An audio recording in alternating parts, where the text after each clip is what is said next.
Friends అందరికీ నమస్తే అండి. ఈరోజు అయితే నేను కాకరకాయని కారం ఎలా చేసుకుందాం, కాకరకాయ కారం ఎలా చేద్దామో చూపిస్తానండి. ముందుగా అయితే కాకరకాయలు కేజీ కాకరకాయలను అయితే తీసుకున్నాను. ఈ విధంగా రౌండ్ షేప్లో వచ్చే విధంగా కట్ చేసి పెట్టుకున్నానండి. తర్వాత అయితే నేను చూడండి, ఒక 10 ఎండుమిరపకాయలు, ఒక వెల్లుల్లిపాయ, ఒక టేబుల్ స్పూన్ ధనియాలు, ఒక టేబుల్ స్పూన్ వేరుశనగపప్పు, ఒక టేబుల్ స్పూన్ పచ్చెనగపప్పు, ఒక టేబుల్ స్పూన్ మినపప్పు ఇలాగా దోరగా వేపి పెట్టుకున్నానండి.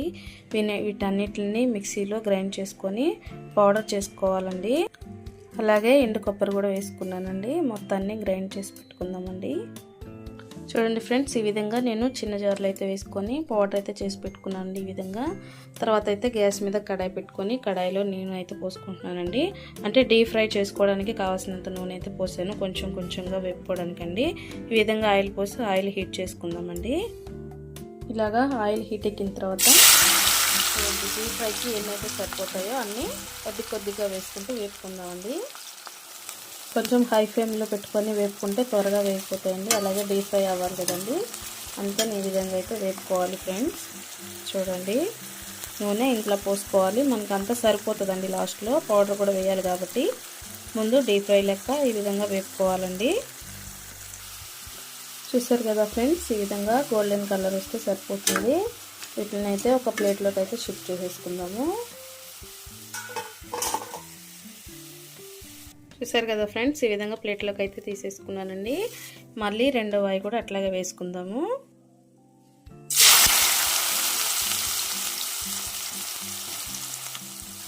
వీటిని కూడా ముందు ఎలా వేయించుకున్నామో అలాగే వేయించుకుందామండి. చూడండి ఫ్రెండ్స్, ఈ వాయి కూడా వేగిపోయిందండి. నేనైతే తీసేసుకుంటున్నాను ప్లేట్లోకి. ఈ విధంగా అంతా తీసేసుకుందామండి. ఇలా అన్నీ తీసేసుకున్న తర్వాత ఈ మిగిలిన ఆయిల్లో ముందుగా పట్టు వేసుకుందామండి. నూనెను సిమ్లోనే ఉంచుకొని మనం తయారు చేసి పెట్టుకున్న పౌడర్ని అయితే వేసుకుందామండి.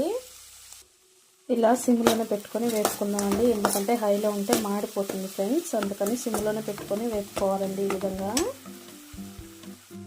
కాకరకాయలకు సరిపడా ఉప్పు అయితే వేసుకుందామండి. సాల్ట్ వేస్తున్నాను, కొంచెం పసుపు కూడా వేసుకుందాం ఫ్రెండ్స్. ఒక స్పూన్ పసుపు వేసానండి. దీంట్లో అయితే కారం అయితే వేయట్లేదు ఫ్రెండ్స్, ఎందుకంటే మనం ఎండుమిరపకాయలు వేసుకున్నాం కాబట్టి ఆ కారమే సరిపోతుందండి.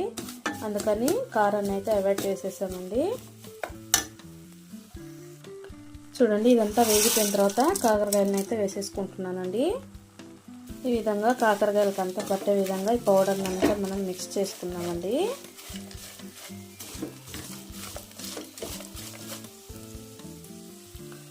చూసారు కదా ఫ్రెండ్స్, ఈ విధంగా అయితే కాకరకాయలకు అన్నింటికి పట్టించేసామండి. ఇంతేనండి చేసుకోవడం. నేనైతే ఒక ప్లేట్లోకి అయితే తీసేసుకుంటున్నానండి.